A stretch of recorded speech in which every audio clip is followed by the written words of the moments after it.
Henrico, Olá, prazer te prazer. receber aqui no ExpressoCast. Você faz um trabalho incrível lá em Franca com a companhia e assim eu tive o prazer de assistir uma peça sua, um musical que é Egito, né? Isso, Antigo Egito. Que aconteceu lá no Teatro Municipal, Municipal. né, de Franca. E você faz o Isso. trabalho já faz muitos anos, né, com a Muitos companhia. anos. Você poderia falar um pouquinho de você, do trabalho da companhia?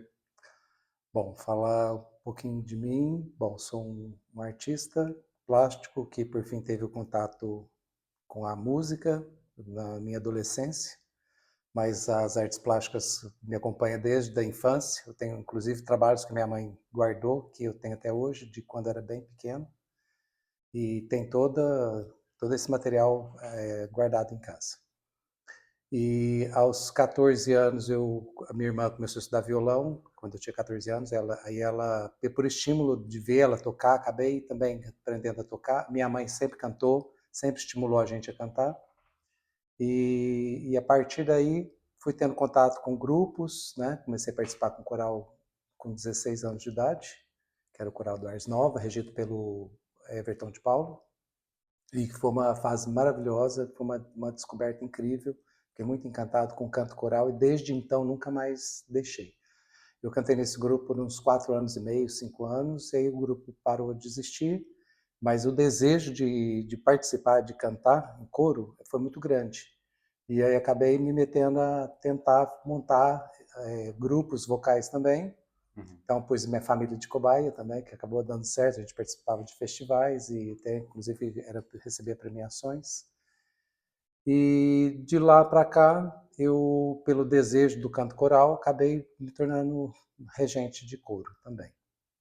E basicamente isso, né? Da companhia já existe há muitos anos, passou por vários nomes. Eu devia estar com uns 26, 27 anos, quando formou teve o primeiro nome, que foi o Coral Little Lab, que era uma escola de inglês que tinha em Franca. De Uhum. lá passou a ser Madrigal Lúcia Garcetti, que era uma escola de música também de Franca. Depois a gente ficou independente, a Unesp encampou o grupo por um ano. Depois a gente tornou a ficar livre, independente de novo. Aí uma escola de idiomas, workshop de idiomas, nos encampou e lá ficamos uns bons anos também.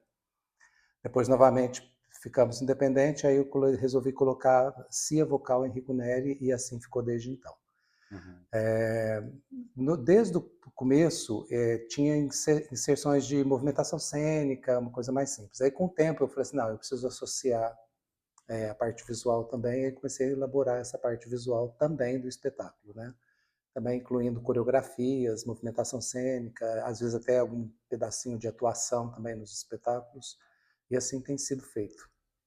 A sua parte que seria meio que de currículo é muito grande, né? Assim, de habilidades, né?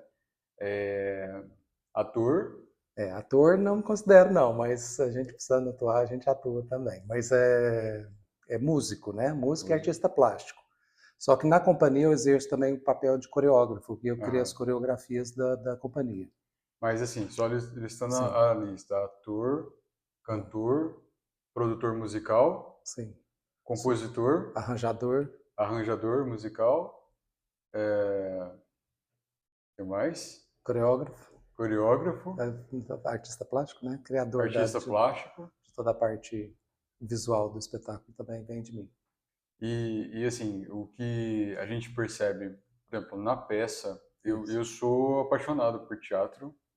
Eu, quando tenho a oportunidade, assim, eu sempre vou assistir alguma peça ou algum musical também. Eu já vi algumas, Evita, Peron, a Anastácia, algumas que geralmente acontecem, mas assim, quando eu fui assistir Egito, eu tinha boas expectativas, mas assim, se as expectativas eram aqui, elas ficaram lá em cima Que quando ótimo, encerrou, então. Isso é porque bom. assim, impecável. Obrigado. Desde do figurino, extremamente bem feito, detalhado, você vê uma qualidade, um cuidado com o figurino. o cenário, extremamente detalhado também, bem montado, imersivo, inclusive, a questão do jogo de luzes, Sim, a pirâmide, é incrível, e a atuação, a atuação com o canto, também, assim, uma coisa que te transporta, que é o que me causa paixão pelo teatro e pelo musical, que é você ser teletransportado de uma realidade para aquela realidade, assim. Eu acho que sim. todo mundo que é apaixonado por teatro musical tem essa vivência. E você faz isso acontecer, assim, de uma forma muito orgânica. A gente sabe que às vezes as artes de modo geral no Brasil, às vezes ela não tem tanto incentivo, ou tanto patrocínio como poderia ter, Sim. mas a gente percebe a qualidade assim no nível extraordinário. Obrigado. E a do Egito, Hum. assim, quando terminou a peça, eu saí de lá com várias perguntas Ah, que na legal. cabeça. Eu queria saber, por Ah, exemplo, do processo criativo, certo. porque se você foi para o Egito antes de fazer a peça, né? Não, na verdade a gente já estava no No processo processo. já tinha composto 13 músicas, Aham. e aí surgiu a oportunidade de ir para o Egito, né, com a minha irmã e meu sobrinho. Aí eu fui, porque era um sonho que eu queria realizar desde a infância, né? Então estar lá, né, foi uma coisa realmente muito gratificante, muito mágica, Foi uma porque imersão é. também. E aí quando eu voltei do Egito, eu compus mais 3 peças, né, que foi a da Cleópatra, o Escravelho e a Barca Solar de Ra, que é a música que fecha o espetáculo, né? Que é a jornada do pós-vida e a jornada do Sol, dos astros, né? Pelo céu. Principalmente o Sol, que é o personagem principal e o deus central do Egito, o Sol, Ra. Assim, é muito fascinante porque, querendo ou não, não é uma peça superficial. Tem uma profundidade muito grande na cultura e Sim, assim, quem ama mitologia, cultura egípcia, por exemplo, no caso dessa peça, fica o pessoal gostou, fascinado, né? sim, gostaram bastante. E a questão do processo criativo para a composição das músicas. Me fala um pouquinho assim Tá. Primeiramente, né, assim, como o Egito, tudo ao longo da vida, tudo que caía de Egito na minha mão eu lia, né? Até na escola, eu não deixava o livro ficar na biblioteca, o Antigo Egito, porque, por fim, fiz o espetáculo baseado nesse livro e também no próprio nome, né? O Antigo Egito, que é um livro da Biblioteca Life. Uhum. E então, lá esse livro renovando para não deixar ficar na biblioteca, para ficar comigo sempre, né? Tanto que eu consegui depois comprar um sebo, o mesmo livro, eu tenho ele hoje. E foi meu guia também para a produção do espetáculo. Mas assim, a internet hoje ela facilita demais, né? Então tudo que eu precisava pesquisar e descobrir, eu fui pesquisando muito Uhum. e juntando dados, informações. Então o processo criativo ele vem primeiro de coletar, né, visualmente e, a, sobre aquilo, né, Uhum. que está sendo dito, no caso foi a cultura sobre o Antigo Egito. E depois eu vou compondo as letras, ou vinham melodias, aí ia casando melodia com letra, ou primeiro só vinha melodia, depois eu colocava a letra, ou vinha a letra, eu compunha, redigia, depois colocava a música. Então, mas isso vem de várias informações que estão no cérebro que vão aflorando à medida que vai se produzindo, né? Vai aflorando. Então é muito espontâneo e exerce muito essa questão mesmo da criatividade, né? De usar os elementos que tem, os ingredientes que tem para produzir o resultado final. Tem uma questão que assim, às vezes as pessoas elas não têm noção do quão complexo é compor uma música, né? Porque não é, por exemplo, assim, a gente vai escrever um livro, por exemplo, a gente vai escrever um texto, a gente vai lá, é meio que uma linha, assim, Uhum. é uma linha sequencial da história. Sim. A composição de uma música, você vai fazer ali o soprano, às Dos vezes, arranjos, né? é, Sim, o soprano, soprano, o contralto, contralto, o tenor e tenor, baixo. o baixo. Então é como se você fizesse meio que, entre aspas, três histórias, quatro Quatro histórias histórias diferentes. correndo meio que ao mesmo tempo Isso. E aí depois você vai trabalhar os atores cantores sim, para para executar aquilo e executar. cenicamente também, né? Prepará-los cenicamente para fazer a performance.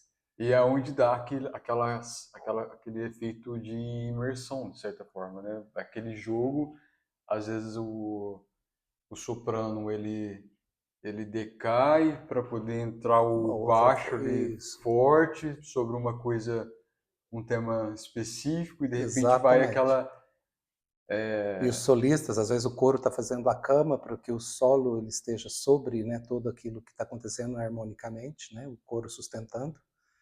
É muito interessante.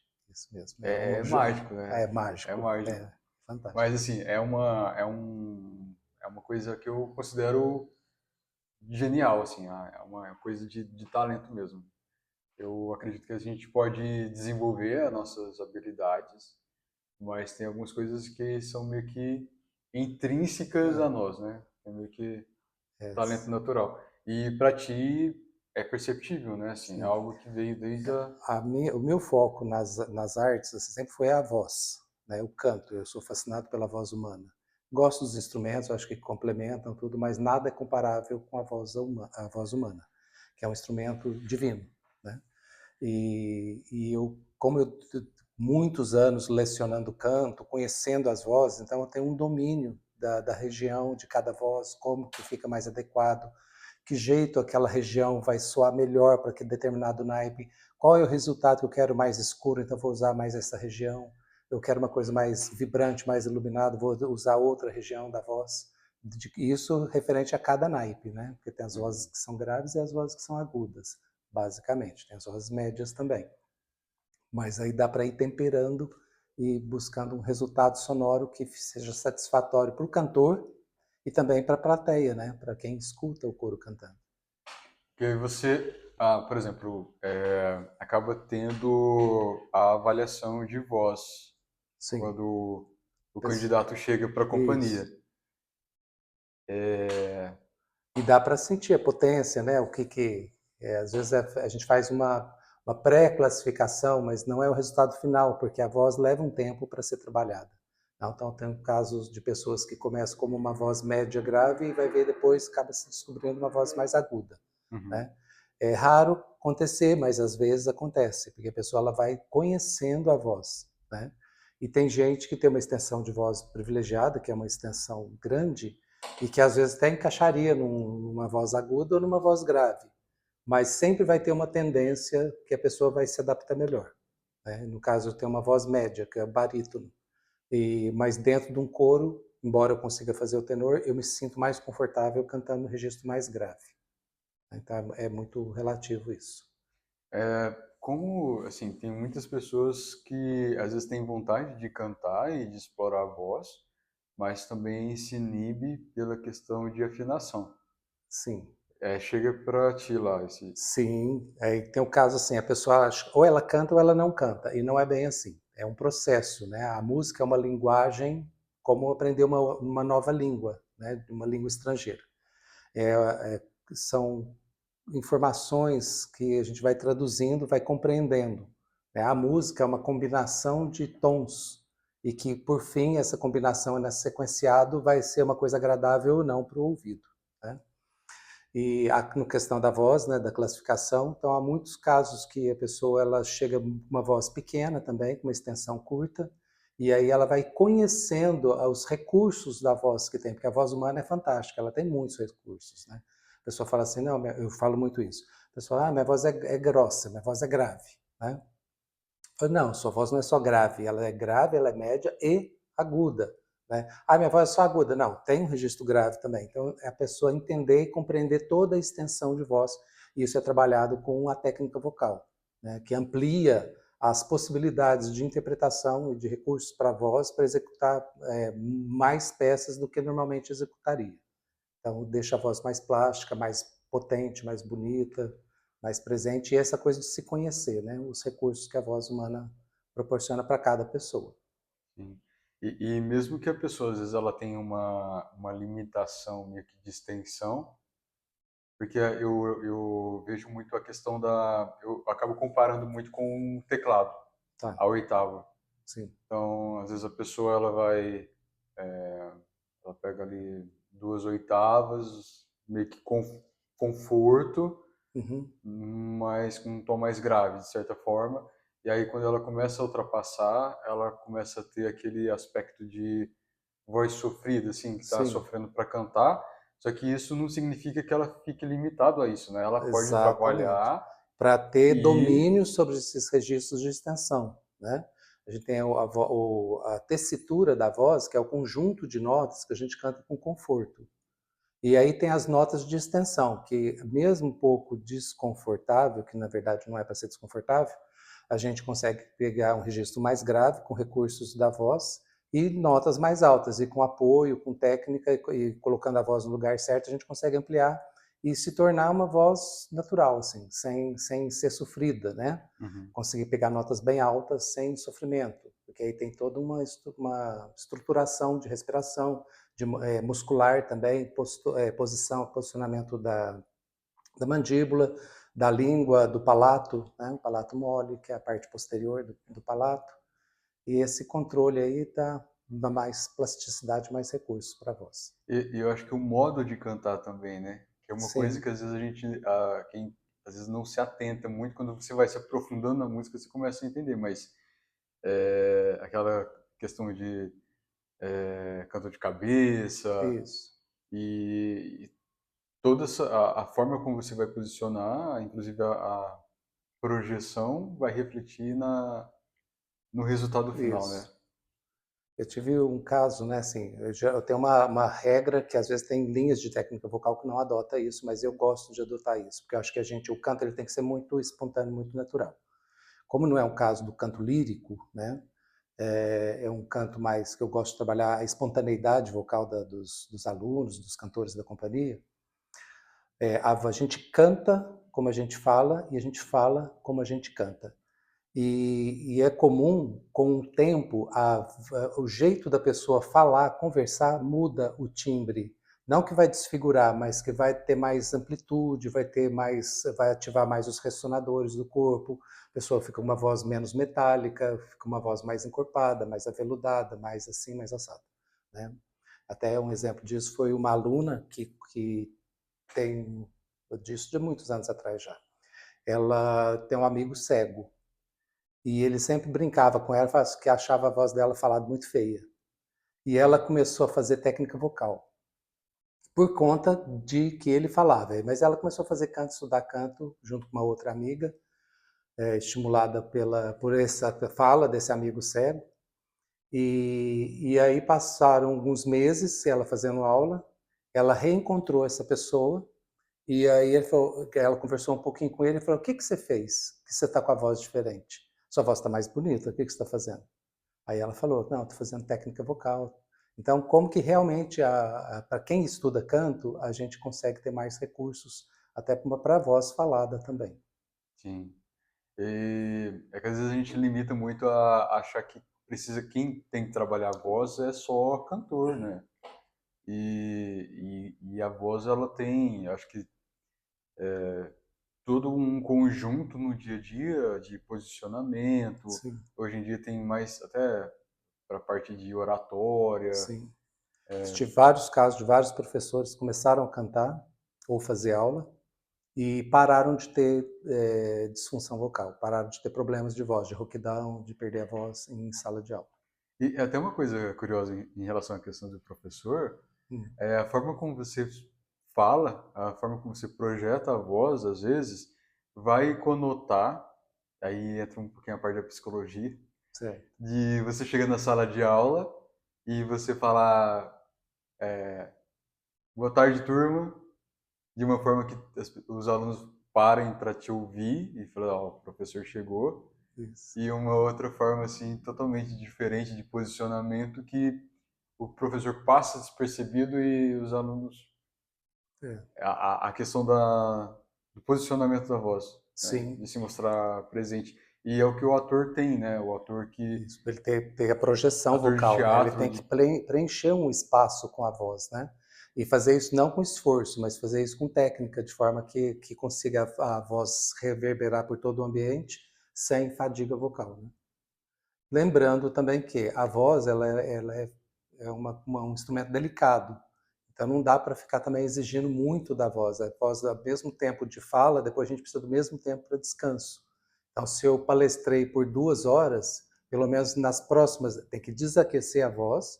Primeiro tem que aquecer, aí dá a palestra, desaquece a voz e depois fica 2 horas sem, pelo menos, sem conversar. Porque se mesmo conversar baixinho, mesmo continuar conversando, vai continuar em atividade vocal.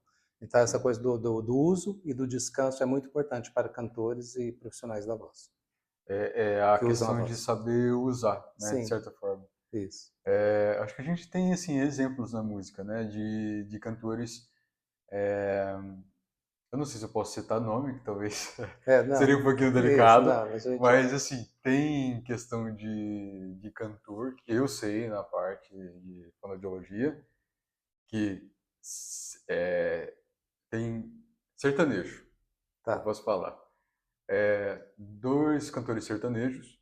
Um cantor sertanejo, ele sempre foi acompanhado por um Professor, profissional, um isso. fonoaudiólogo, e o outro não.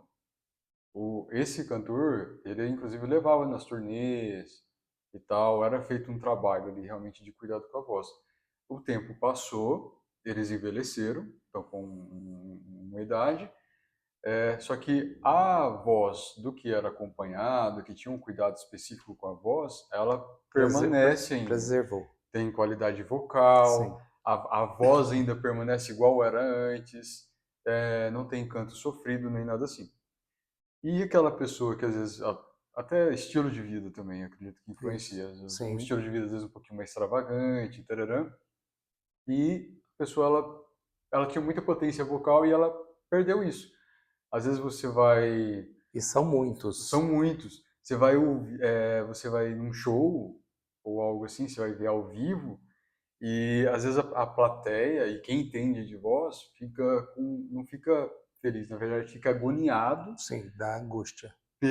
pelo sofrimento, né? E querendo ou não, se a voz é o seu ganha-pão, né, você tem que ter E um tem um cuidado, investimento em cima ali, é né? um Para cuidado. preservar o instrumento de trabalho, né? E às vezes as pessoas podem achar que é uma bobagem, mas esse cuidado preventivo, eu acho que Sim, em tudo na vida é essencial, né? sim. É aquela coisa de plantar e colher. A gente quer colher bons frutos lá na frente, a gente precisa plantar, cuidar da terra, ter os cuidados ali para ervas daninhas e tal, e eu acho que a voz é um reflexo disso. Sim, precisa de uma manutenção constante, né? Isso do aquecimento, né? Antes do uso e se eu pego o couro, por exemplo, e não faço aquecimento com ele, é um resultado. Se eu faço, mesmo que rapidinho, coisa de 10 minutos, 8 ou 10 a 15 minutos, que geralmente é o tempo que eu levo para aquecer o grupo, Uhum. o resultado é significativamente diferente do que não fazer um aquecimento vocal. Na companhia hoje, se fosse colocar uma proporção assim, Hum. porque tem voz soprano, Soprano, contralto, tenor e contralto, baixo. qual a proporção? São mais alunos, mais sopranos, mais... Diversifica um pouco, né? Às vezes acontece de ter mais contralto que soprano. Geralmente a voz feminina no Brasil e a voz masculina são mezzo-sopranos e barítonos. Porque agora que a gente está despertando para uma cultura de canto, de cuidado com a voz, tal. Então, assim, como a voz chega crua, então ela chega num registro médio. Uhum. E às vezes acontece, deve chegar um baixão mesmo, um soprano bem agudo e tal, que já é mais fácil classificar. Mas às vezes vai levar um tempo assim para fazer uma investigação melhor. E às vezes a voz da pessoa vai ser uma voz média mesmo, né? É, hoje na companhia eu estou com 6 sopranos, tem 5 contraltos, 4 tenores e 7 baixos, 6 baixos. Então, assim, é um número bom e equilibrado dos naipes, assim. Mas geralmente tem mais sopranos que contraltos. E tem uma coisa que para você deve ser fascinante, é a questão Hum. de quando você está avaliando uma voz, todos têm potencial, mas Sim, assim, tem algumas pessoas ali que às vezes você vai avaliar e você vai falar assim, nossa, essa pessoa aqui, ela Tem, faz um sim, estrago. exato. Isso aqui pode vir a ser isso, né? Sim, sim. Sim. E tem o caso de pessoas que começam com a voz muito tímida e depois acaba se tornando solistas da companhia, porque né, precisa ter um peso, precisa ter uma projeção legal para essa voz ir para frente e meio que duelar com o coro, né? Porque o coro também canta forte, e aí o voz principal tem que, a solista tem que ter uma projeção bacana. Na do Egito teve, eu até comentei contigo, tem uma cantora, atriz, que ela fez que ela tem uma voz bem excepcional, assim, ela faz como se fosse um vibrato, Tem, é um timbre, é um né? timbre, é uma pegada meio Beyoncé, a Tá. voz dela, que é uma voz encorpada. Isso, uma voz soul, uma voz É isso. negra, né? É uma voz bem encorpada, presente, e é aquela voz que ela vai, tipo, Tem um vibratão ali, fazendo firuletes ali com muita sim. facilidade. Quem que é É a essa? Suelen Serafim, professora também de canto, ela Aham. trabalha com teatro musical também. Eu Uma eu voz bem acho muito. interessante. Que é uma coisa, algumas coisas são de voz são características da pessoa também, né? Às vezes Sim, o tipo de canto, né? Porque tem essa questão. Às vezes pode ser, eu diria, ser um canto limpo, assim, literalmente pegar as notas. sim. E tem aquela pessoa que ela canta e vai meio que enfeitando a música, Sim. né? Tem recursos, né, técnicos para fazer os floreios, Os né, da floreios, voz. sim. É, na parte de criação, às vezes alguns atores, cantores, eles dão algumas sugestões nesse sentido. Eu poderia fazer É isso. muito difícil, porque eu já dou já o que eu quero O fazer, norte. inclusive esses desenhos, né, os melismas, os floreios específicos. Por Uhum. exemplo, no caso do espetáculo do Egito, eu tentei compor é, o menos possível com o nosso ouvido ocidental, né? Porque a gente tem uma escala que a gente segue ela. E tem a escala egípcia, que soa aquele tom entrecortado e Uhum. tal, que foi até um trabalho intenso que eu fiz com o coral, para eles conseguirem executar aquilo daquela forma. Porque nosso ouvido quer corrigir aquele desenho melódico, né? É interessante É, essa parte também. tem aí que entra essa questão do cuidado, né? Assim, e do talento, de você não ser algo superficial, né? Na questão da criação da peça. Você se atentar aos detalhes, inclusive É uma essa. coisa que eu quero também citar, que tem a ver pertinente a isso aí, nós, dentro de um tema de um espetáculo, a gente tem imersões. A gente geralmente é feito isso uma, duas vezes no ano. A gente separa o dia e a gente passa o dia junto. A gente fez duas imersões sobre o Egito, né? Uma primeira, que foi uma introdução, e depois a gente fez uma segunda, que aí já foi dentro mesmo para estudar o repertório, para entender o repertório, o porquê do repertório, o que cada música tinha que trazer. E esse processo ajuda muito para trazer essa integridade na hora da apresentação. Para que aquilo que a gente vive dentro dessa vivência, que é um dia todo mergulhado nessa temática, a gente consegue trazer isso de uma forma mais plena, de uma forma intensa dentro no palco, de forma que a gente envolva também a plateia dentro dessa imersão naquele momento da apresentação. Então é muito interessante. Todos os espetáculos conseguem ser inteiros, né? Não é só uma apresentação.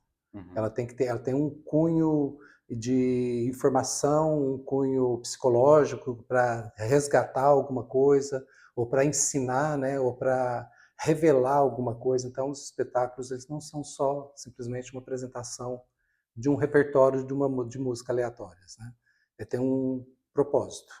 Né? E eu falo que assim, a coisa mais importante é a gente entender que a gente está aqui para mergulhar dentro disso aqui e trazer isso inteiro e intenso, uma forma íntegra para quem nos assiste.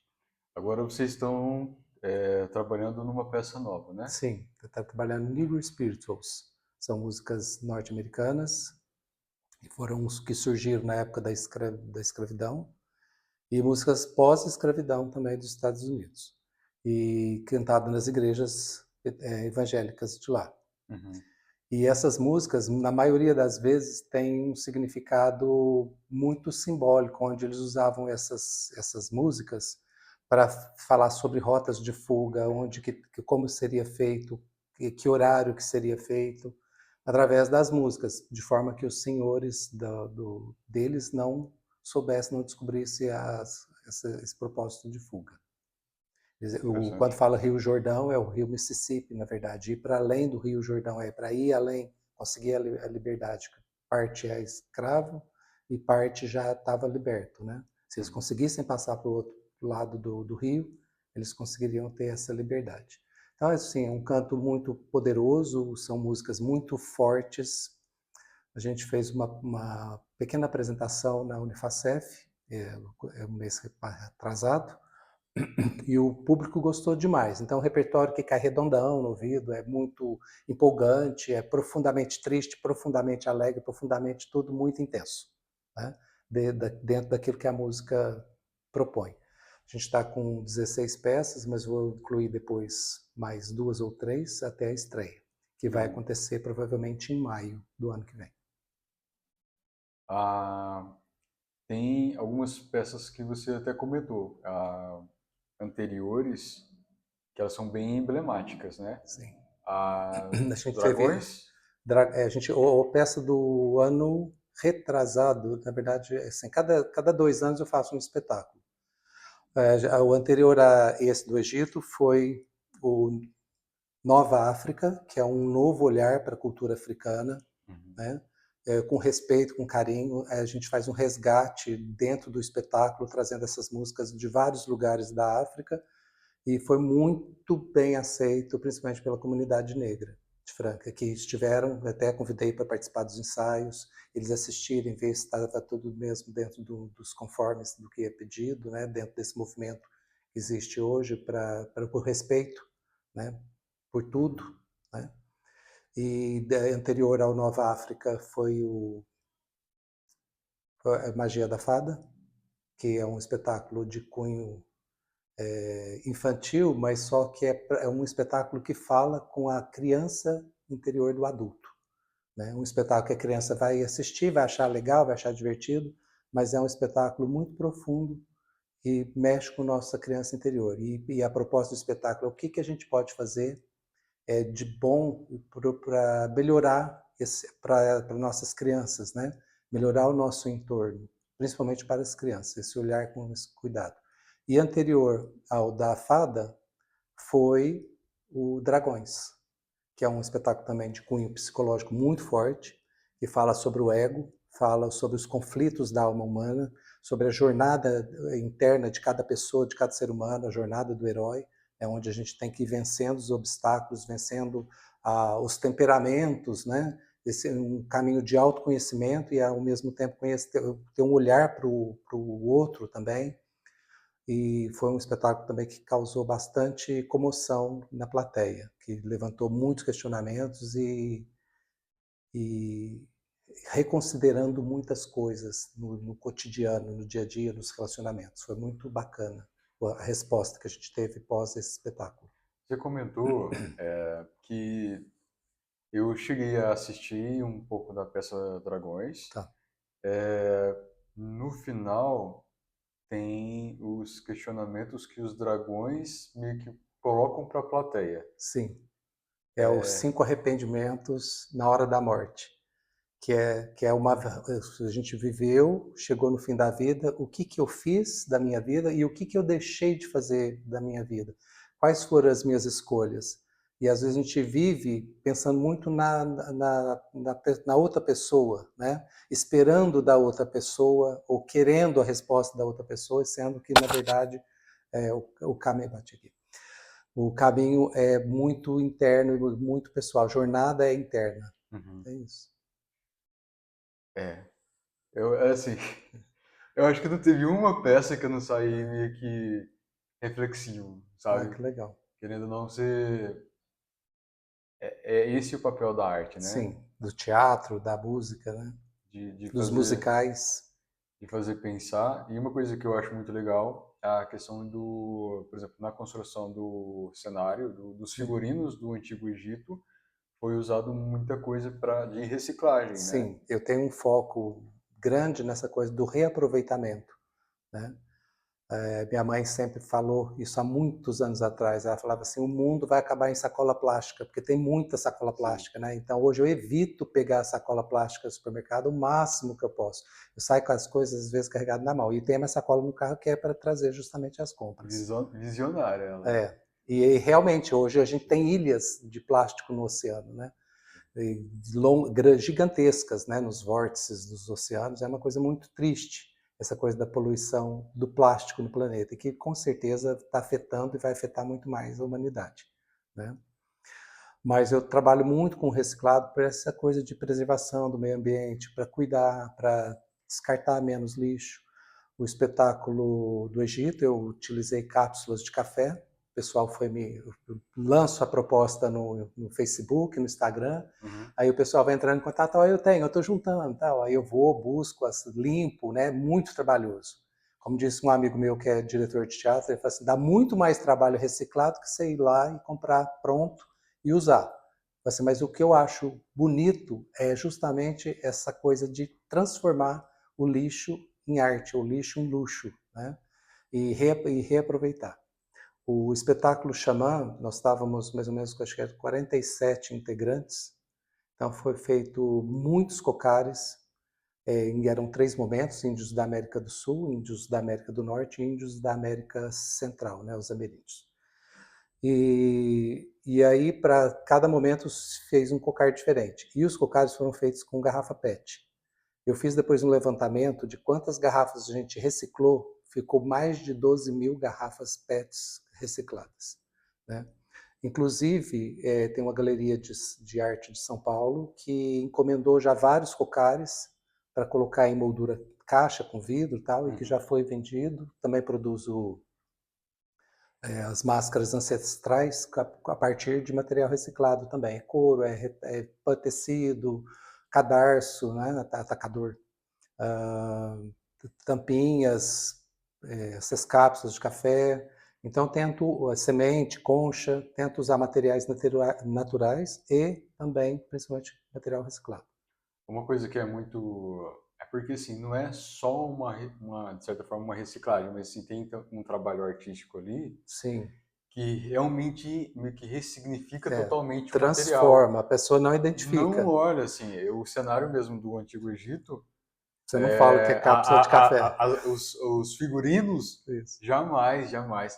Eu fui saber no final, que aí vocês falaram e tal, comentaram, mas, assim, eu olhava e falei assim, nossa, deve ter gastado uma grana muito boa com esse cenário, com esses figurinos, porque Fica rico, né? é Fica. muito, muito dourado, muito material detalhado, muitas coisas assim que quem já trabalhou com figurino tem uma ideia que aquilo ali é um baita investimento Sim.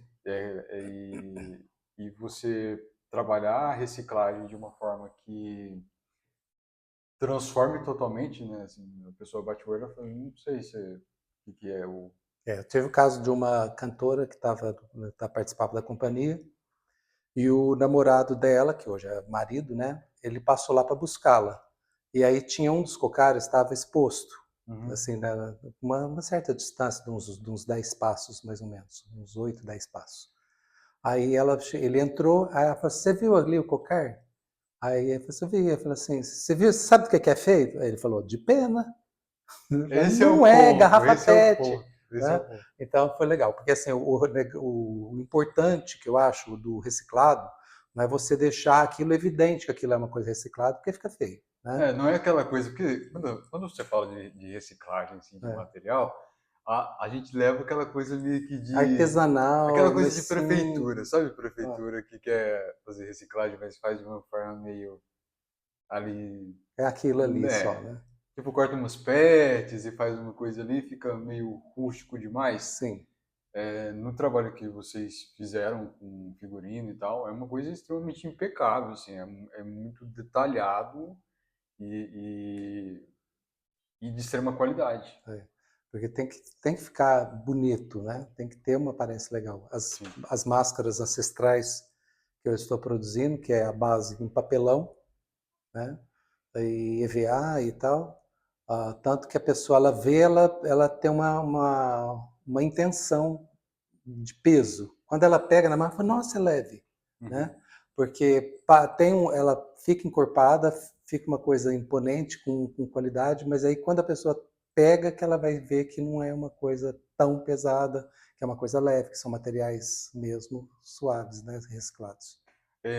Assim, igual só citando, como eu vi a O Egito Egito? Não, pessoalmente, eu pode acabo meio falar. que recorrendo muito a ela. Sim. Mas quando você tá ali com a companhia, tem alguns personagens que às vezes vão ser meio que mais principais ali, Sim, tipo a Cleópatra. sim, isso. É, Hatshepsut, que é a cantora que você falou, que você percebe Anubis. mais pela voz para o personagem, pelo que vai exigir. É biotipo e timbre e tipo de voz, Aham. né? E às vezes eu componho assim, específico, né? No caso da Hatshepsut, eu tinha composto para uma pessoa, é uma senhora que ia fazer que ela até é uma pessoa muito interessante, a Esther Akari, e ela que faria, mas ela teve um problema de saúde e ela precisou se retirar do grupo, e aí a Suelen veio e a substituiu. Mas ficaria excelente tanto quanto, porque a personalidade dela é uma personalidade forte, uma voz muito grave, Uhum. e ela é muito divertida. E a música, embora seja uma coisa séria, mas ela tem uma pegada meia debochada, assim, né? Porque ela foi uma rainha muito poderosa do Egito, né? Que fez muito pelo Egito. E tinha essa perseguição do masculino pelo feminino, que o masculino não aceitava, né? Os reis, principalmente o povo romano, achavam um absurdo, né? Por exemplo, a Cleópatra ser rainha, como assim? Uma mulher governar um país, tem que ser um homem, né? Então vinha na contramão. A Hatshepsut também foi uma grande mulher que elevou muito o Egito e foi muito perseguida pelos sacerdotes, porque ali o Egito é sempre uma luta constante pelo poder, né? Irmão matava irmão envenenado para poder ocupar o trono, e era uma coisa bem, bem tenebrosa, assim, nesse sentido. Foi uma sociedade muito enigmática, né? Assim, Enigmática, foi muito poderosa, né? Eu acredito, muito antiga, né? é, Até hoje as pessoas tentam entender algumas coisas e ainda não não entendem, conseguir, né? muitos mistérios ainda debaixo daquelas areias. É, tem, assim, um projeto, o que você está pensando sobre peças novas? Tirando essa que já está... Do Spirituals, né? Eu estou com alguns projetos, mas eu não vou falar porque tem que ser surpresa mesmo, né? Eu gosto primeiro de amadurecer, depois que o negócio está... Aham. Mas eu tenho, assim, várias vertentes, né? Minha cabeça ela não para, ela fica sempre num tornado aqui. Eu falo, o que eu vou fazer ano que vem? O que eu posso fazer? Tem isso, tem isso, tem isso. Isso eu já tentei, tal, tal. Pode ser retomar isso aqui como uma ideia e assim. Mas eu já estou mais ou menos definido já o que eu quero fazer para o ano que vem. Uhum. Vai ser surpresa. E é um prazo também, né, de você fazer a construção de tudo, né? Sim. Por exemplo, o Egito levou quanto tempo? O Egito foram quase 2 anos, né? 2 anos. Quase 2 anos. Porque acaba o espetáculo, eu já começo a pegar para fazer o próximo. E esse do Espírito era até para a gente apresentar esse ano, mas infelizmente a gente não conseguiu ainda o patrocínio, né, o apoio, e aí eu estou dependendo desse recurso para confeccionar os figurinos. Parte dos cenários já estão prontos, né, que eu fui produzindo, mas a gente esbarra às vezes na questão financeira, infelizmente, né? A gente conta com o apoio da plateia, né? Uhum. Até nos espetáculos eu agradeço muito a plateia, porque a companhia vocal ainda existe porque tem esse tipo de apoio, né? E temos também o apoio da Escola de Guaíra, do Instituto Ana Santana, que é uma escola particular lá, e tem um instituto também. E eles apoiam sempre, todos os anos eles apoiam a companhia vocal, né? Mas é assim, que cobre às vezes nem totalmente a despesa de gráfica, por exemplo, a produção dos ingressos, né? Uhum. Que fica, quando muito faz cartaz, mas geralmente e dos programas e os folders, porque a gente faz um folder e um programa legalzinho, né? O libreto, às vezes com as músicas constando ali, do Egito não teve. Uma pena, porque também a gente esbarra nessa questão financeira. Porque seria muito bacana a pessoa levar aquela história do Egito para casa, né? Sim. As pessoas leem, né? O Dragões, por exemplo, tinha o programa e tinha esse libreto com todas as falas e todas as letras das músicas. E as pessoas releram, assim, passaram a noite lendo, ouvindo, né? Muita gente falou, eu não consegui dormir pensando no enredo, muitas pessoas. Sim, eu vi isso, relato de mais de 20 pessoas, por exemplo. Isso as que chegaram e falaram, e as que não falaram, né? Então, casal que iria se divorciar e que depois passaram a noite reconhecer uma das personagens do espetáculo e Uhum. falaram assim, a gente quer agradecer, porque a gente ia divorciar. Mas aí a gente assistiu o espetáculo e viu que é tudo uma questão do ego, do orgulho. A gente sentou, conversou e a gente resolveu recomeçar a nossa história. Então, agradecer. Então, teve esse relato também. Uma coisa engraçada que aconteceu também, muitas mulheres, muitas, umas 30 pelo menos, que não se conheciam, falaram, nunca vi meu marido chorar. E foram 6 noites de espetáculo de dragões, casa lotada todas as noites. Uhum. Então a gente tem esse apoio do público, né, que eles vão mesmo prestigiar os espetáculos da companhia. Tem assim, existe um impacto do cinema que é forte, Sim, mas eu acho que do presencial mesmo, de você estar na sala de cinema assistindo um filme produzido, gravado, pronto, tem um impacto grande, mas eu acho o impacto do teatro muito maior do que você o do está cinema. vendo a pessoa ali é na hora, não tem a Sim, correção, não tem a elaboração, é o que é o que está saindo na hora, né? Eu também considero muito isso, que essa coisa do presencial, uma coisa é você assistir um vídeo de um dos espetáculos da companhia pelo celular, que reduziu, comprimiu tudo, né? Ficou daquele tamanhozinho, aquele som metálico, aquele som pequenininho, e outra coisa é você estar no local e ver que aquela voz vem dali, aquela outra voz vem de lá, aquilo ali está acontecendo, tem aquela dimensão que é grande, o pano de fundo, por exemplo, do que você falou das pirâmides, ele tem 7 metros de altura por 12 metros de largura. E, geralmente esse pano, assim, eu tenho que conseguir com muita dificuldade, às vezes consigo algum lugar para pintar, e assim mesmo tem um prazo de uma semana e meia para já liberar também um espaço para pintar, e eu tenho que pintar correndo, né? uhum. E aí você sente essa dimensão, né, dos painéis que vão saindo, que vão entrando, né, os personagens, tá aqui, o outro tá mais ao fundo, né, o celular ele chapa tudo, né, tanto o som quanto a imagem, né? Sensorial, né? É uma É coisa muito muito, sensorial. muito diferenciado você estar no teatro para assistir uma peça de teatro ou um espetáculo musical e perceber essa diferença, porque o ouvido humano é uma coisa, uma máquina fantástica também. Os instrumentos, né? Sim, a gente tem a percussão, o pianista, né? Às vezes tem violino, violoncelo também. Uma coisa que eu acho muito fascinante na questão do teatro é justamente assim, tudo está acontecendo ao mesmo tempo, mas tudo extremamente organizado. É o Sim, caos organizado, né? isso. Porque tá a orquestra aqui E acontecendo tem que dar embaixo, certo, né? aí tem os atores cantores, tem a direção que está nos bastidores, tem o jogo de luz, tem tudo ali acontecendo. A gente fala que a probabilidade sempre existe a probabilidade de dar ruim, mas quando você faz um trabalho bem feito, impecável, é aquela coisa realmente. Agora quero citar uma coisa que está dentro disso que a gente está falando, essa coisa da grandiosidade do espetáculo, as pessoas assistem, né? Uhum, E acha lindo e fala assim, nossa, como eu gostaria de participar, mas eu não tenho voz para isso. Eu não sei dançar, eu não sei, porque muitas pessoas que eu trabalho nunca subiram no palco, né? E aí começa do zero a construir a parte vocal da pessoa, consegue, do zero você vai construindo a postura, a parte de atuação, de representação, uhum. utilizando o corpo também como instrumento, porque está tudo integrado, voz e corpo. Eu gosto muito disso. Há momentos que a gente vai cantar sem o cênico, só cantado, o coro não gosta, eles querem fazer a coreografia, porque já tem uma simbiose, né, do movimento com o canto, né, com a intenção da letra, com tudo. Então entra essa parte interpretativa. Mas você falar isso, que às vezes é possível, né, que eu tive várias pessoas que começaram com uma voz muito pequenininha e que hoje são grandes solistas da companhia, né?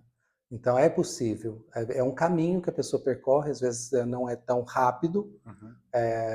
coisa às vezes assim de 1 ano, 2, a pessoa ela já daí 2 anos já está com uma voz bem mais estruturada e uma postura cênica bem mais interessante. Não se intimidar, né? Inclusive estou dando um curso de canto Aham. e expressão cênica no SESC. Né? A gente teve nesse sábado agora, teve o primeiro encontro, então terão mais 3 sábados. E também a turma parece que gostou bastante, assim, o pessoal saiu bem animado dessas oficinas.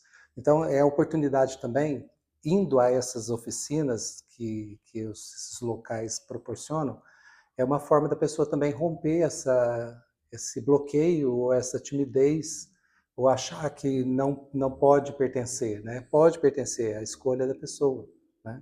Às vezes fala, mas eu sou desafinado, então vamos estudar um canto, vamos fazer uma musicalização, vamos começar a dar início a esse processo. Porque Uhum. esse caminho de autoconhecimento ele é muito importante em todos os aspectos, né? Fazendo terapia, ou estudando um instrumento, estudando uma língua, cantando no coral, ou fazendo uma dança, né? Tudo isso ajuda a estruturar a nossa saúde psíquica também. Né? É Sim. muito bom a gente voltar para as artes. A arte é que nos salva da realidade. Né? Eu acredito que, assim, eu acho que música deveria ser uma matéria do ensino básico. Assim. É, É uma coisa que eu, assim, eu não sei os artigos agora, mas eu já vi sobre a questão a criança quando ela no processo de desenvolvimento, ela passa por esse processo de estudar música, algum instrumento musical ou algo assim, a própria teclado mesmo. isso. O fator motor ali de você estar tocando, usando a coordenação motora do lado direito e do lado esquerdo, você está trabalhando os Os dois, hemisférios isso. do cérebro. E, por exemplo, a pessoa que ela usa somente a mão direita para escrever, para tudo, que é a prioridade, ela vai precisar se esforçar, trabalhar essa coordenação motora e o cérebro para poder. Porque imagina, eu já falei sobre essa questão várias vezes, assim, a complexidade da música, você pegar, às vezes as pessoas não têm muita noção disso, né?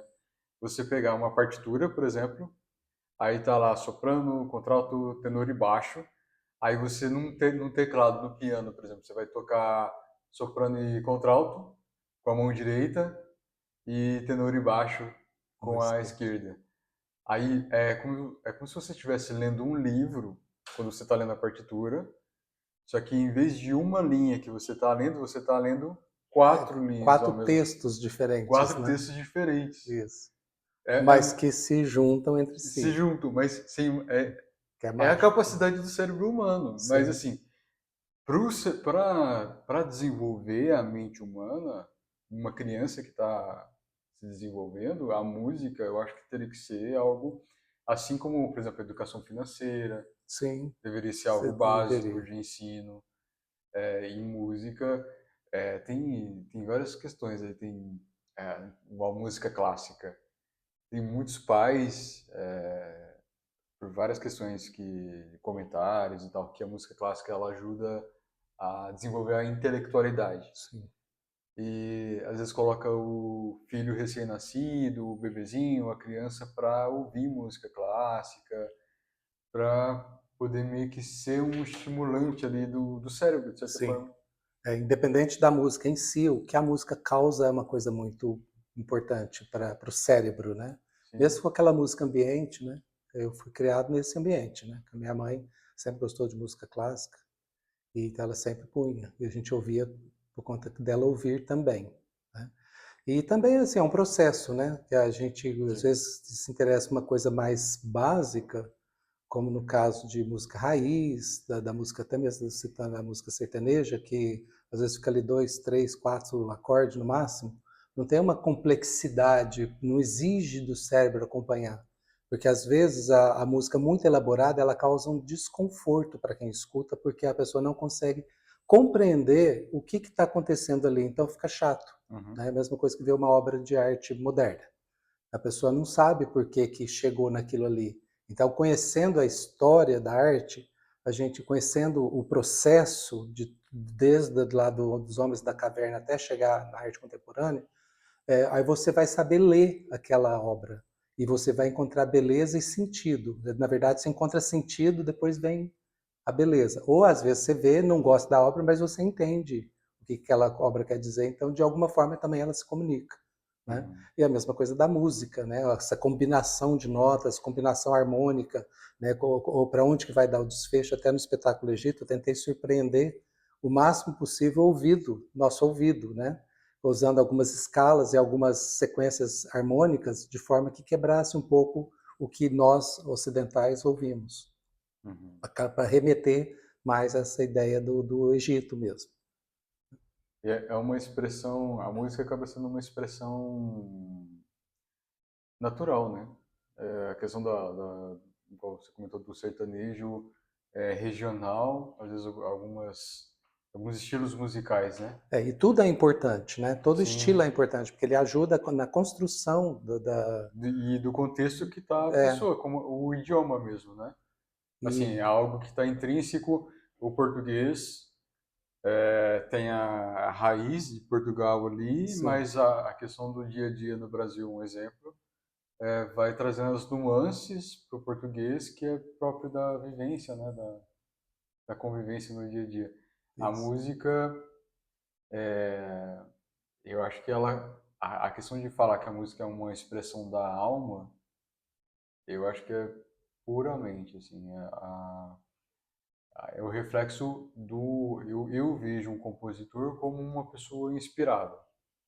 Às vezes a composição ela vem por um aspecto ali muito interno dela, né? Isso. Onde vai extrapolar para o mundo exterior ali, para as pessoas. Sim. A música, eu entendo ela como algo espiritual, né? A música é uma linguagem, mas é como se ela fosse uma entidade, assim, para mim. As pessoas acham que elas dominam a música, mas na verdade quem está sendo usado somos nós através dessa linguagem que existe há milênios, né? E essa música passa hoje por mim, por exemplo, e que se manifesta através do meu corpo, do meu cérebro, do meu pensamento, da minha alma, mas é uma linguagem que existe. Eu vou morrer, eu vou acabar, mas a música continua, né? É algo perpétuo, né? Até que se prove o Uhum. contrário. Mas é assim que eu sinto a música. Então, acho que não dá nem para a gente ter essa coisa da vaidade de achar que possui a música, o conhecimento da música, né? Porque Uhum. a música, na verdade, é que possui os compositores e os poetas e os cantores, né? E É vai isso. muito próximo ali, né? É igual o poeta, que a música, às vezes, dependendo, ela parece uma poesia, né? Sim. O formato da música parece uma poesia. A poesia também já sugere uma melodia, né? Sim. Às vezes a própria narração do texto já evoca uma determinada melodia, que isso tem a ver também com a parte de composição, né, que você perguntou naquele momento. Às vezes tenho a letra que eu acabei de escrever, tal, quero isso, tal, tal. Claro que no processo a gente altera alguma palavra, alguma coisa para dar métrica, né, dentro da linha melódica, mas e uma coisa vai puxando a outra, e elas meio que nascem juntas, né? Uhum. Num primeiro momento pode parecer separado, mas a hora que está pronto, você vê que nasceu junto, porque ou assim ou assado, mas o resultado é aquele ali. É isso. Na questão da composição, geralmente, qual foi a música ali que levou mais tempo que você falou assim, ah, acho que não vai dar certo, ou essa não vai sair? Do Egito? Porque assim, de um modo geral, que no processo criativo a gente sabe que às vezes dá uma travada, a gente Sim. acontecendo em situações, a gente tá ali no processo e fica meio que travando ali. O meu maior medo quando eu componho um espetáculo inteiro, né, que são muitas músicas, é de achar que uma música está igual à outra. Né? Então, eu vou dar dois exemplos, um desse do Egito e a outra do Nova África. A do Egito, a Cleópatra, que foi a penúltima música que eu compus, Eu falo assim, gente, mas parece que tá tão igual já tudo que foi feito, né? Tanto que eu mostro assim, né, para algumas pessoas, falo assim, mas não tá igual. As pessoas, não, não tá nada igual, Henrique, tá tudo diferente. Mas para mim parece que tá igual. Parece que nunca é o suficiente, né? Uhum. Suficientemente bom, o suficientemente bem feito, né? Então tem um nível crítico em relação a que eu exijo da composição também, da criação, que também é bem feroz às vezes, né? Me cobro muito. E a da Cleópatra eu fiz, aí por fim falei assim, mas parece que eu não gostei. E eu ia até descartar a música.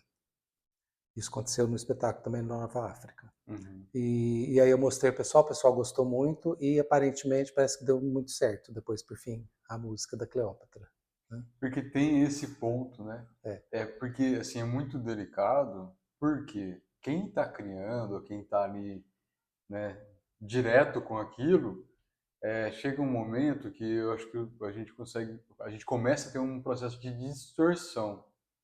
É E um igual, esgotamento também, né? mas assim, é igual a um exemplo que acho que todo mundo conhece, é a Hum. questão de foto. Você tirou uma foto sua, aí você bate o olho de início e fala assim, ah, tá bonito. Aí você vai Uhum. lá e posta a foto, beleza. Aí passa um tempinho e você vai olhar a foto de novo. Aí você olha a foto de novo. Porque eu já vi muita gente Ah, comentar sobre isso. E olha a foto, de repente, ah, eu acho que tá estranho isso daqui. Ah, eu tô com o nariz torto. Eu tô com isso torto. E aí, de repente, a pessoa olha aquela foto e fala assim, tô horrível. E vai lá e, tipo, eu acho que vou apagar essa foto. Mas aí passa, tipo, um dia, 2 dias, volta a ver a foto de novo. Fala, já não, é outra não tinha leitura. nada. É. Então, acho que é talvez a intensidade ali Sim, do excesso. Eu acho que quando é música, composição, eu acho que é um, é mais, exige mais atenção, né? Porque você precisa meio que ficar voltando sempre, sim. às vezes no... No caso de composição, assim, que são muitas músicas, o que acontece? Determinado compositor ele tem algumas características que vão se replicando em algumas canções. Quando você pega a Ana Carolina, você vai ouvir os CDs dela, você vai sempre perceber que tem elementos do CD anterior naquele novo CD. Uhum. Então não é totalmente diferente, né? Mesmo os grandes compositores da trilha sonora de filme, então às vezes acontece uma tendência a repetir certas sequências melódicas e certas sequências harmônicas.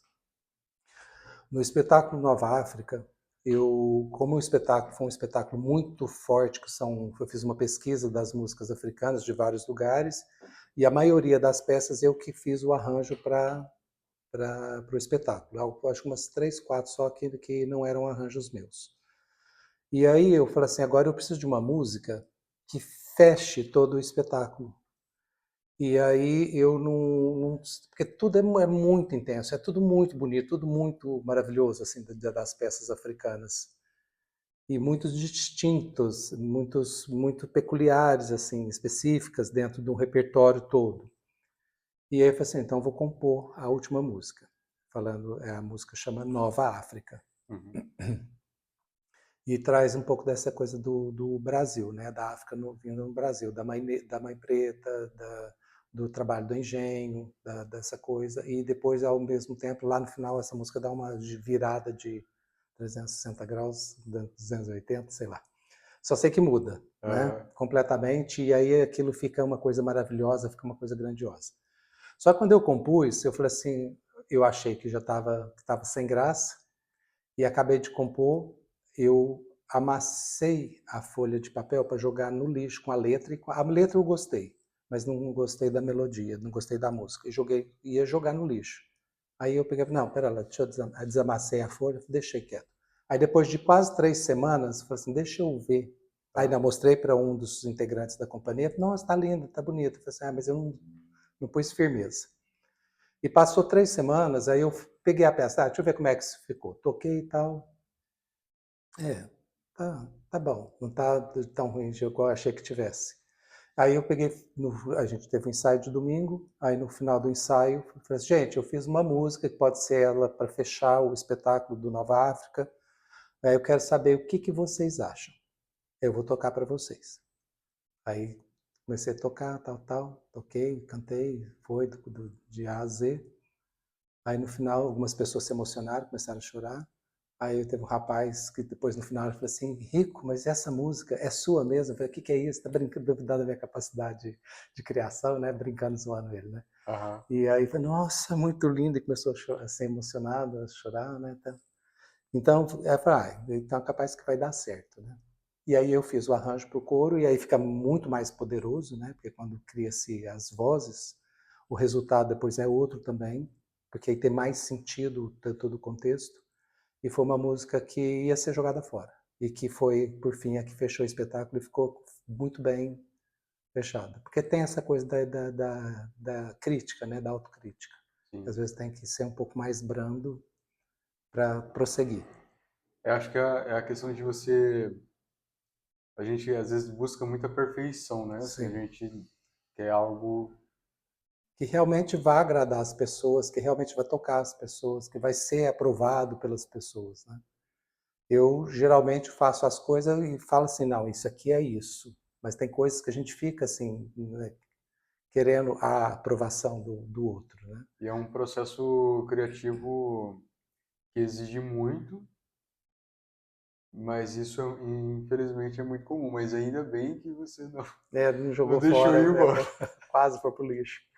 Mas Porque fez bem. é aquela questão, né? Assim, a gente querer. E às vezes tem uma questão também, às vezes a gente idealiza, né? Sim. A gente dá uma Sim, nossa, idealizada é que essa ali, música tem que ser tem que ser o... específico aquilo E ali, no e fim se aí. tornou. E às vezes está perfeito, mas assim, não é propriamente o que você idealizou, né? Esse é o ponto, às vezes. Tem essa coisa também, fala assim, você pensa, você imagina o jeito que vai ficar e assim é o resultado no trabalho de uma pintura de uma tela, ou da confecção de Sim, alguma coisa. Ou de música também, eu falo assim, não, eu só vou fazendo. Aí parece que vai. recebe minha psicóloga primeira, né, porque hoje eu estou com outra psicóloga, porque a minha primeira infelizmente faleceu. Ela fala, Henrico, as coisas não passam por você, elas passam dentro de você. Você é um canal da manifestação do inconsciente coletivo. Você percebe as coisas, né? Você sente as coisas, elas passam muito profundamente dentro de você. E você é um canal da manifestação dessa consciência do universo para a humanidade, né? No espetáculo Dragões, ela falou, isso não é um espetáculo seu. Foi seu até você criar, agora você vai soltar, porque isso é da humanidade. Né? Então, achei muito bonito isso. E realmente impactou pra caramba as pessoas. Do Fada, porque eu compunha e mostrava para ela nas sessões, né? Ó, tal, eu fiz agora essa música, tal, tal, e ela acompanhava todo o processo. E próximo à estreia, eu perguntei para ela, Marta, que é a Marta Figueiredo, Marta, o que é esse espetáculo Magia da Fada? Ela falou assim, esse espetáculo é um espetáculo que está no imaginal, um espaço entre o imaginário e o real. Não é pelo sentir e não é pelo pensar, é pela intuição que se compreende esse espetáculo. E aí tem um cenário, tal, que é um vórtice, assim, com as folhas voando e tal, e vai para um centro, um círculo branco, como se de lá fosse a realidade e aqui fosse esse espaço do imaginal. Uhum. E aí ocorreu o espetáculo, foi muito bonito, até minha filha foi a protagonista, que foi a Fada, que é a Bárbara Neri, que foi brilhante, foi maravilhosa, ela tem uma voz excepcional. Aí, o que aconteceu com a plateia? A gente teve na nossa vivência, que foi a vivência mais longa que a gente teve, porque geralmente a gente encontra às 9 horas da manhã, fica até umas 4h30, 5 horas, no mais tardar. Nesse dia, as últimas pessoas que saíram do local eram umas 8h30, porque as pessoas não queriam ir embora dentro dessa vivência que a gente fez, que passa o dia todo junto. Foi muito profundo, a gente chorou, se emocionou, se abraçou, falou, comentou-se, né? Cada um compartilhou um pouco da infância, de como foi, do que era importante e tal. Então foi uma vivência muito forte, muito profunda, e que nos amalgamou naquele espaço-tempo, e que a gente não queria romper com aquilo, a gente queria ficar ali. Quando a gente levou isso para a plateia, para o palco, aconteceu a mesma coisa com a plateia. A gente replicou a vivência no palco com o espetáculo. A plateia não queria sair do teatro. E então, assim, ninguém sabia precisar o horário que tinha acabado o espetáculo, porque ninguém ficou preocupado que horas tinha tempo que se ia acabar ou se não ia o espetáculo. Uhum. Então foi assim muito legal. Aí o pessoal queria ficar no palco, o pessoal queria tirar foto, o pessoal queria conversar, o pessoal ficou como se fosse criança quando junta para brincar. E aí não tem relógio, não existe relógio. Então foi isso que aconteceu. Então cada espetáculo também tem uma tônica que traz algo inusitado para quem nos assiste, né, como plateia. Não sei para você, agora o que foi para você? Agora eu vou te entrevistar. O que foi para você vivenciar o Antigo Egito na plateia, como espectador? Ah, a minha sensação é literalmente de teletransporte. É. É aquela coisa de você tá no seu mundinho, na sua realidade, Isso. e aí você tipo, é retirado da sua realidade e transportado para uma outra totalmente diferente, e você realmente tem uma imersão. É a questão de, o pessoal fala muito hoje, de ter uma experiência, Sim. mas é literalmente uma experiência, assim, de você te toca em muitos níveis, você percebe as nuances e, e você sai impactado. Você sai maravilhado e impactado da peça. Foi aquilo que eu comentei mesmo, assim, a expectativa aqui, ó, boa, mas tipo, extrapola, tipo, Muito legal. quebrar a regra, sabe? Porque assim, só quem. E aí é um fato, assim, para quem estiver assistindo o podcast, eu acho que é extremamente importante ter esse olhar para a gente sair também do virtual. Sim. Porque a gente quer assistir filme e tal, e a gente quer consumir, a gente consome muito material, a gente está sempre ali no celular, passando feed, vendo Isso. inúmeros vídeos, mas assim, nada que está no celular, nada que está Não se na compara. televisão, no cinema, te causa realmente um impacto sensorial que você está no teatro ou, assim, um musical, no teatro, Uma dança. na ópera, Isso. num, numa orquestra, Sim. porque mexe muito contigo. Assim, eu acho que te faz você notar coisas, né?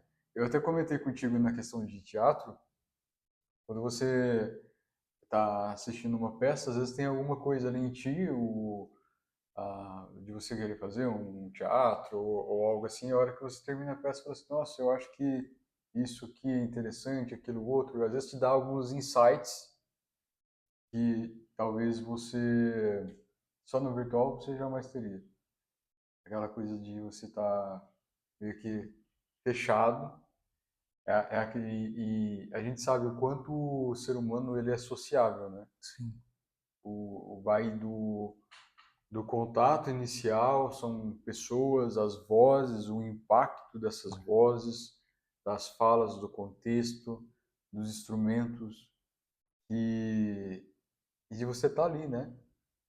Presencialmente, o Como viver de plateia, fato, isso. né? Contemplar aquilo. Para quem assiste é interessante, mas para quem participa dos grupos, né, de teatro, dança, de musicais e tal, o processo é o que mais fica. A apresentação é só uma coroação, é um momento, um breve momento ali que você fica apresentando, que é coisa de 1h30, 2 horas no máximo, é 1 hora, mas os ensaios, os encontros, essa convivência com a pessoa, essa coisa de se perceber, perceber o outro, o espaço, dentro de um espaço, dentro de uma dinâmica, né, da coreografia, do papel que cada um executa, né? E às vezes só como cantor, mas não é só como cantor, é o cantor que precisa ter ele ali para que o solista consiga ter a magnitude que precisa ter, porque tudo compõe o todo. Então, esse cuidado que a gente já estava conversando também, é a questão da parte visual, a gente trabalha eu acho muito importante, né, porque ajuda a construir um ambiente, né, a questão do movimento, da coreografia, que dinamiza visualmente, que não fica uma coisa estática, as vozes que vão se entremeando, né, que vão também compondo também um ambiente, uma atmosfera, o mais forte, o mais fraco, isso a gente percebe melhor presencial, porque no celular chapa tudo, o que é baixo fica médio, o que é alto fica médio, tudo fica médio, não tem nuances, né? e no presencial a gente tem esse impacto das coisas. E a da atuação, né, da própria pessoa ali em cena, porque cada pessoa traz dentro de si um universo, né, e esse universo é compartilhado com as pessoas que estão assistindo, e a gente consegue fazer essa conexão com a plateia. Né, e compartilhar momentos que a gente viveu no processo da construção naquele momento. Então, para quem assiste é muito bom, mas para quem participa é infinitamente muito mais intenso, muito melhor para quem participa. Uma Participe. curiosidade, uma curiosidade. A sua filha, ela é cantora, inclusive Sim. ela já participou. Ela participou do The Voice. Sim, teve 3 aparições no The Voice de 2022, ou acho que é 2022. Ela cresceu nesse meio, né? Coitada da minha filha. Não teve recurso, né? Do meu filho também, né? Então tem a Bárbara e tem o Victor. Os dois são músicos excelentes, muito bons, cantam muito bem os dois. E até falei para a filha, vai estudar uma outra coisa, né? Vai procurar uma faculdade, fazer um curso de alguma outra coisa e tal. Ah, pai, eu só gosto da música, eu tenho domínio da música, eu gosto da música, eu quero viver da música, né? Uhum. Eu até tentei tirar ela de cabeça, mas porque no Brasil Aquela coisa não é fácil, né? de filho de... Como que é o ditado? Filho De de peixinho, peixinho, peixinho. peixinho É. né? E viu? Porque assim, falar assim que eu sentava para ensinar, não sentava, mas é o ambiente em casa que eu dava as aulas de canto e muitas vezes ela com 2 anos de idade eu chamava ela para me ajudar a mostrar a região dos agudos para os sopranos, né? Que aí ela alcançava até acabar as notas do teclado, ela ainda fazia a voz de Já ia. golfinho, né? Que, Sei. né? Passava do whistle. E muito agudo, porque pequeno, né, criança. Então ela sempre foi muito afinada. Com 2 aninhos ela já cantava no coro da igreja que eu tinha, um coro de crianças, e ela cantava mesmo, né? E é espetacular ela. E a afinação dela é uma coisa absurda, tanto que foi citado algumas vezes no próprio The Voice, chega até a incomodar de tão afinada que é, tão precisa. Você fica procurando uma notinha meia, mais ou menos ali, não tem. Né? A afinação dela é uma coisa absurda. Tem um ouvido muito bom, uma voz muito bonita, que eu gosto muito, que é uma voz mais leve, uma voz mais cristalina. E aí o meu filho que toca também, o meu filho teve uma situação, ele é instrumentista, ele canta também muito bem, mas todo instrumento que cair na mão dele, ele vai tocar. Desde pequenininho, ele não falava, mas ele tocava com a paleta todos os ritmos que a gente tocava nos reuniões da igreja. Ele sabia tocar o lodum, tocava balada, tocava todos. A gente fazia os acordes no violão e ele ia tocando, fazendo as batidas. Ele é muito rítmico, né? Então, porque esse ambiente de música em casa o dia inteiro, dando aula, compondo, né?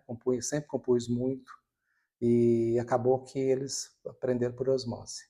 É muito legal Foi isso, muito né? bacana. Eu sou muito agradecido, porque são 2 filhos muito talentosos.